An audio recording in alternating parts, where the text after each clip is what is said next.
Hello guys, in this video I will show you how to get the green screen effect for your Instagram stories.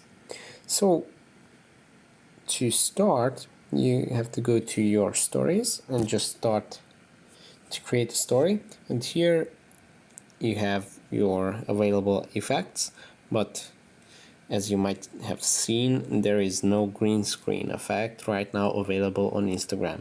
We have this effect all around. We have it on TikTok and all the similar apps, but not on Instagram. At least here, not. But they actually have an official Instagram green screen effect.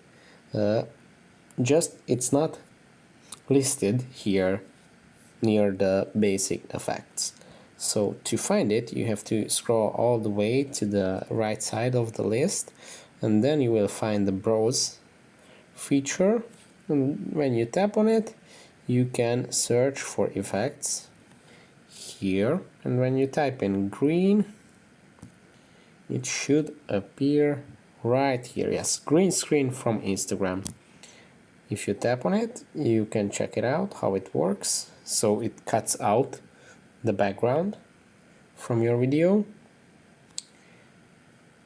and that's it. You can try it, you can download it here by tapping on this button.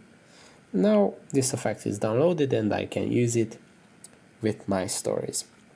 So that was it for this video. I hope you enjoyed it and it was helpful. If it was helpful, please consider subscribing because that would be really helpful for me, and see you in the next one. Bye.